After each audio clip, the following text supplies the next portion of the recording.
From the observation deck of the colony's main administrative building, Jake Morrison watched the sun rise over New. The vast metropolis below was painted in warm, tall colors by the orange light from Austin.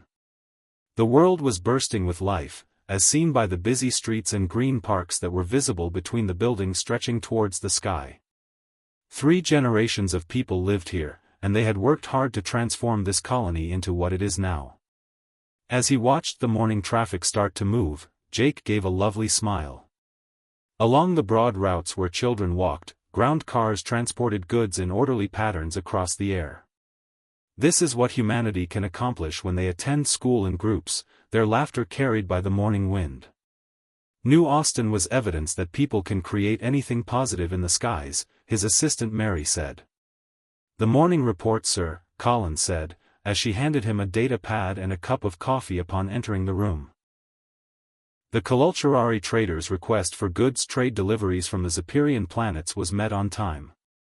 Jake nodded in agreement when given permission to open a permanent trading post in Sector 7.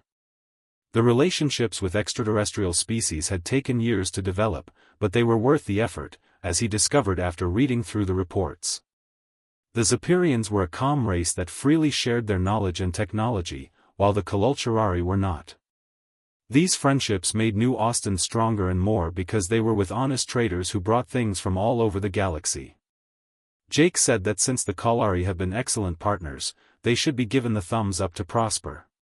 Mary jotted down on her notepad that she could trust them and that Captain Lisa Adams had sent a message requesting to see you. Lisa Adams led the Colonial Defense Force, a small fleet of, in relation to the new patrol schedules. 12 patrol ships that protected New Austin weren't really warships, rather, they were more like armed police cars. New Austin was never in need of strong military security since it was made to deal with pirates and smugglers, and the cosmos appeared to be. Jake was ready to respond when sirens started blaring, signaling that the most exotic and calm species were invading human territory.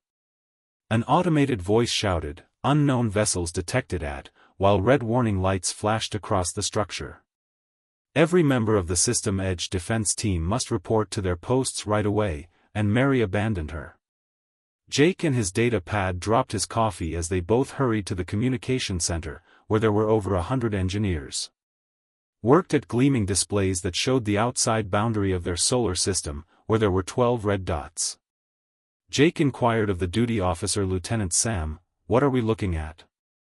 From his console, Davis turned to me with a pale expression. 12 vessels, sir, they are much larger.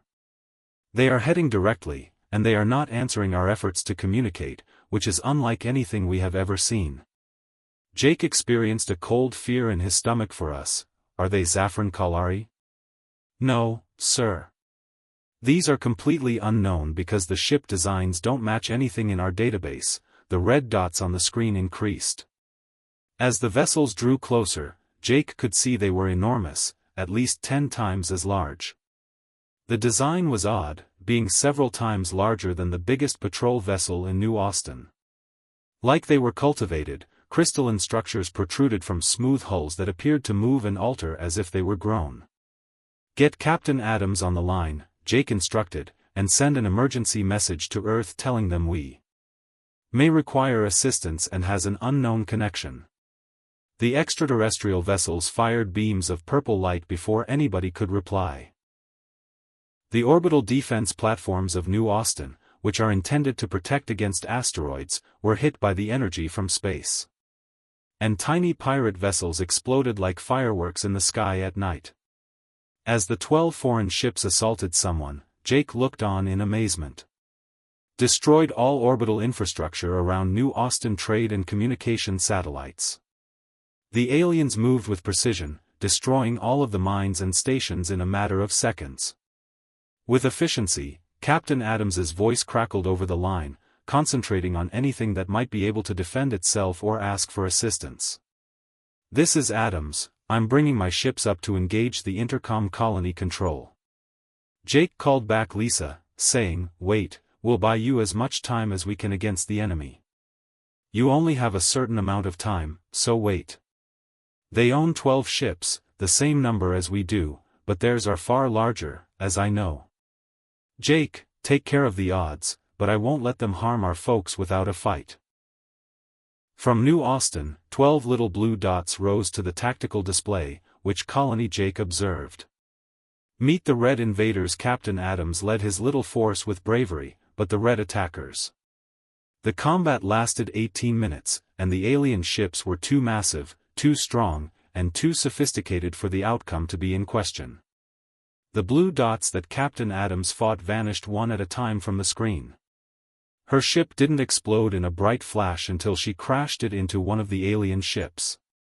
Following the collision, the alien ship suffered minimal damage, and now the invaders.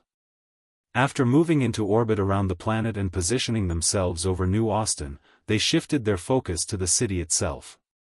Jake discovered with increasing horror that the attack had been planned well in major cities and that the attackers were well aware of their targets. "Strike, sir," yelled Lieutenant. It was unlike the face that appeared on the main screen when the alien flotilla showed it. Anything at all. When the beast spoke, its 4 eyes shone with purple light, and its skin was dark gray. "I am the war commander," and its voice was chilly and robotic. "The hegemony's Thexville. You have asserted ownership over realms that are not your own since your species has spread too far and too quickly. This colony will serve as an example to your kind, belonging to stronger races. Submit right now, and some of you may live as slaves. This is Jake Morrison."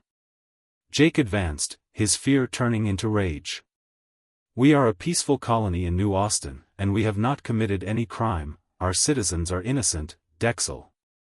With 4 eyes you stare at Jake with undisguised contempt.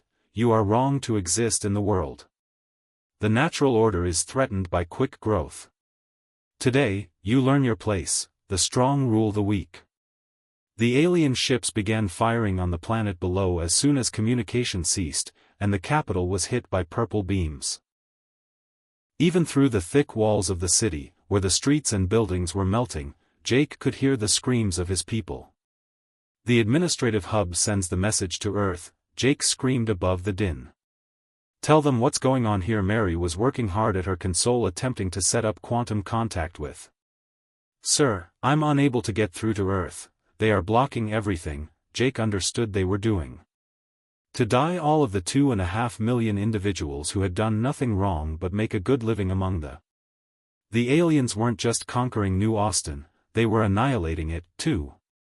The structure was completely shaken by the energy beams that hit nearby. Jake peered out the window and saw the energy beams strike. Looked out the window to see his lovely metropolis ablaze. The parks where kids used to play were now craters. The schools and all that the hospitals had constructed over 3 generations was being destroyed. "I received a message via Mary." Jake snatched the microphone with trembling hands and yelled that the quantum relay was still functioning. "This would be New Austin's. This is New Austin Colony, and we are being assaulted by the Earth's last communication to humanity. A foreign group calling itself the Hegemony has obliterated our defenses and is murdering everyone." 2.3. "We threatened them just by growing too quickly," they claimed, "and now millions are dying here." There was another blast, and Jake could smell the smoke. "Wanted to inform humanity that we perished in combat. Remind them of New Austin, and tell them that the structure fell down all around him." And the message from New Austin arrived, along with the voice of Jake Morrison, which was never heard again. The quantum relay sent Jake Morrison's last message 47 hours after his passing. The technician on duty, Maria, received words from the communication center in Geneva that had traveled across 300 light years.